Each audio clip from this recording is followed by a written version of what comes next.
Just met me. I run Kinsale Arts Festival. Maureen is on the board, and Maggie and Ruth work with us, so you see it's a very intimate audience. And this is really quite just a little bit of a small launch to all the events that we have happening all weekend. So we have 3 events happening today. One at the Black Pig, which is kicking off with our celebrity star of that is Dorina Allen. That's the Black Pig 2. You guys, I think, are filming most of the... We're going to try and get most as of the many events. as we can. So that's going to be around food and food politics and social eating and food trends, so that should be quite interesting. Then we have another session with Damien O Shea and Buna Malali from the Irish Times, which will be about the future of social media and what comes next after Twitter. Yeah, we're really looking forward to that. Yeah, that should be really interesting. Very interesting. Yeah, there's a lot of kind of software companies surrounding Kinsale, and a lot of people like Bill Liao, who are local entrepreneurs and quite big on the social media scene. And Coder Dojo was founded here, the kind of coding organisation for children. And then we finished today with a talk about the dynamics between the Englishman and the Irishman with Patrick Guinness and Manchin McGann, and that's the end of the events for today. Then tomorrow we have a talk from Something & Sons, who will be talking about their sustainable design practice, which marries art and sustainability issues with community engaged projects. That's really early tomorrow at 10:30, and that's an interesting one because we've invited specific members of the community to come and talk about their work. So Transition Town Kinsale, and people who are growing in polytunnels, and some of the older organisations focused on the needs of older people in the community to come and hear about their work and to inform them about Kinsale with a view to maybe developing a project for next year. And then we have the rest of the day, which is curated by Jim Carroll from the Irish Times. So Philip King is talking about other voices in Dingle. We have Kieran Fitzgerald, who runs the Blue Haven locally, talking with Tim McGee about the hospitality industry, and that's probably quite an interesting one for you guys, because it's about, in light of the Gathering and all this money that's been put into Irish hospitality, and given that it's such a big part of the economy here, is it up to scratch, really, is the big question behind that. So that's going to be quite an interesting one. And then we finish with Colin McNamara. Have I said that correctly? Colin McNamara. So he's going to be talking about his work as the fiddle player of Frames and as a soloist, and doing a bit of a set to wrap up the day. And then a local artist, Sarah O'Brien, is doing a talk on the history of food and art called From Stove to Studio in her disused B&B that she's inherited from her grandmother called O'Hurley, who's in town. So lots of different events. All of them are in quite small venues, even the ones at Charles Fort, which is in the cafe, not outside. And this is our kind of very small launch just to kick things off. So thanks for coming. Thanks very much. Tessa Fitzjohn is a curator from the UK, and she's going to give a short talk now on tea, which is bang on topic. Thanks, Marie, and welcome everybody to the launch for Come Home for Your Tea. We're going to give you a very short presentation really on the kind of history and some aspects about tea which we're also familiar with.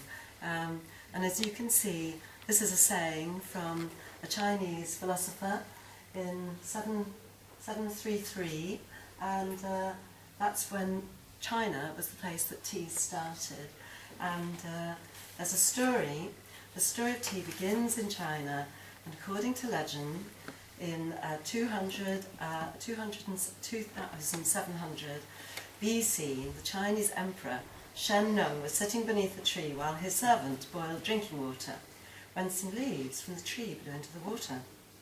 Shen Nung, a renowned herbalist, decided to try the infusion that his servant had accidentally created. The tree was called Camellia sinensis, and the resulting drink was what we now call tea. And that's when it's all started. The image here does not relate to China, but I just thought it was really interesting, and you can see that this is a tea harvest in the highlands of the Black Sea. So tea had travelled by the 1900s. The story of tea, it's possible to know whether there's any truth in the story I've just told you, but tea drinking certainly became established in China many centuries before we even heard of it in the West. Containers of tea have been found in tombs dating from the Han Dynasty in 2006 BC, but it was under the Tang Dynasty in 1618 that tea became firmly established as the national drink of China. It became such a favourite that during the late 8th century, a writer called Lu Yu, somebody similar to our quote at the beginning, wrote the first book entirely about tea. But shortly after this, tea was first introduced to Japan by Japanese Buddhist monks who travelled to China, and tea drinking became a vital part of Japanese culture, as we see in the development of the tea ceremony. Here we have two images which relate to the tea ceremony. As you know, this became a very, very important part of Japanese culture because they saw it as a way to health and spiritual awareness, and it then progressed to becoming a more social event. But they saw it as a transformative practice. It began to involve an aesthetic with particular two elements called sabis and wabis. A wabi represents the inner or spiritual. It's indicating a quiet or sober refinement. And then a sabi it represents the outer or material side of life. Originally it meant worn, weathered or decayed. Particularly among the nobility, understanding emptiness was considered the most effective means to spiritual awakening, whilst embracing imperfection was honoured as a healthy reminder to cherish our unpolished selves. And so it was all about the route to enlightenment through the tea ceremony. And here you see a very early drawing of a peddler and a tea maker on the streets in China. Oh no, sorry, it's Japan. So moving on to Europe. The growth of tea in Europe was a much more pragmatic affair, as you can see by the cakes and cream teas. Europe was rather lagging behind the East. We didn't actually get any mention of tea until 1500, and that came from the Portuguese, who were living in the East as traders and missionaries. It was the Dutch who really started the tea trade. They got rid of the Portuguese, and by 1600 they had established a trading post on the island of Java, and it was via Java that in 1606 the first consignment of tea was shipped from China to Holland. Tea soon became the fashionable drink amongst the Dutch, and from there spread to other countries in continental Western Europe. But because of its high price, it always remained a drink for the wealthy. This image is the tea clippers, which started in the 19th century, and interestingly, these sailboats only lasted for 2 decades, but they've become the kind of image for the tea trade in between Europe and the Americas, and they used to race each other across the Atlantic, and they had 40 men, 40 crew on these boats. They're beautiful, aren't they? Really stunning. I kind of felt I could have done this talk probably just on the tea clippers, because it's moving on. Lyons Corner House became a very important aspect of British culture, particularly during the war, and tea was a very important aspect of culture at that time. And this is another image showing you how tea is used all over the world as a social event and a way of bringing community together. This is a tea walla in China, this is in Iraq, and then these are different cultures using tea. Moving on to Irish tea, as you know, Twinings is very important Irish tea, as is Barry's. Not being Irish, I felt I couldn't talk too much about tea culture, and there was actually very little on the web, but I was given to understand that the Irish are probably one of the biggest tea drinking cultures in the world, probably next to the English.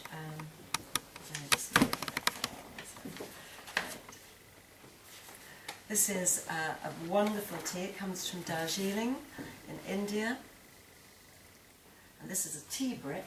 This is how they transported tea, particularly to places like Russia. As you can see, that's stamped with Russian text. and what they did was they welded the tea sort of together, they mixed it up with gum, and then they soaked it, and then brewed their tea from using the bricks. And moving on to how we make the perfect cuppa. As we all know, there's great controversy about how you make the perfect cuppa, but I'm informed that to make the perfect cuppa, you need to place the tea into the pot, you add hot water and you cover with a cosy, and then you let it steep. And depending on the type of tea, you need to take different times. So if you're using oolong tea, which is the original black tea, it's 4 to 7 minutes. For green teas, it's 2 to 3 minutes. And it doesn't tell you anything about Barry's tea here. So. And we're going to finish with a little tea reading. So this is the art of tea reading, and it's called tassiography. And it started through the Arabs. The tass is a small cup or a goblet, and this is a very ancient practice of interpreting the patterns made by the tea leaves.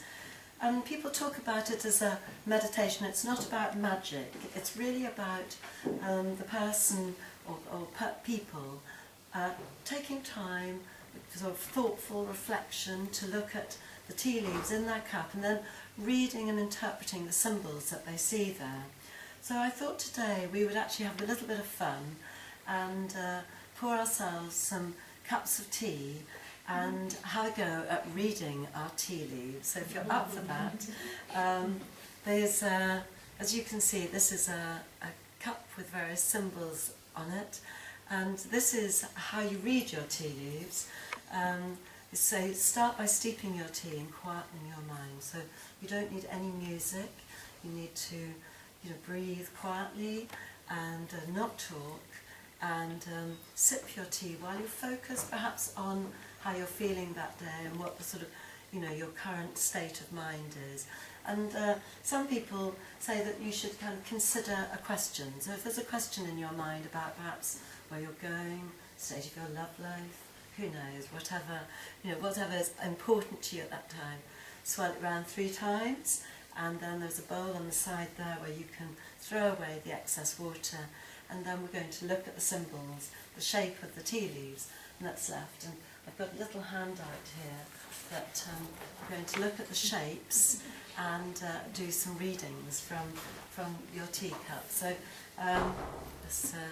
and these are, if you can see here, this is what they're saying, that these are the kind of patterns you're looking out for. And those are the symbols. Thank you very much for listening. Maggie's prepared some cups here. Thank you very much, Tessa. So if everyone would like to pour themselves some tea. That's great. Thanks very much. So you might need to maybe just yes. Right. So would You take pictures. Please, can I encourage you to have a cup of tea? Fine. Go back. Would you like to take part? Camera over you. What's he ready? So do you want Fresh pot of flowers and Just to let it steep for a bit. That's great. Hi there. Great. I'll see your people on Monday morning, isn't it? Yes. Oh, that's great. Okay, we might get like a crown anyway. We can get ideas. I'm not sure because it's not past 10 with my wife, you see. I think it's quite the time of the year. Well, they're really great for that. It's very nice to get to know Kinsale. Ah, yeah. Keen to get to know When are they arriving tomorrow? They're arriving today. Yeah, they're arriving this evening. So quite an early start tomorrow. Very nice. Which is actually like, how many people get up early in the morning? Well, You just have to wait and see. yeah. With this particular one, we've kind of tried to specific. We've got our transition time coming. That's right, yeah. You're going to have a go. Do you have a question in your mind? I think I'm going to put a bit more tea in so that we get lots of them. I'll think of a question. Yes. Next show is this crowd here. College at the. You're Ah, on. yeah, he probably knows it, yeah. No, because I had him on a walk last week, his students, they were for projects to do. And I mentioned to him, I presume he knew about it anyway, like that. I'm sure you would know about it from the college, I think. So she went out to all the... My father had a very old nanny who looked after the 5 brothers and sisters and lived with my grandmother her entire life. And when I was a child,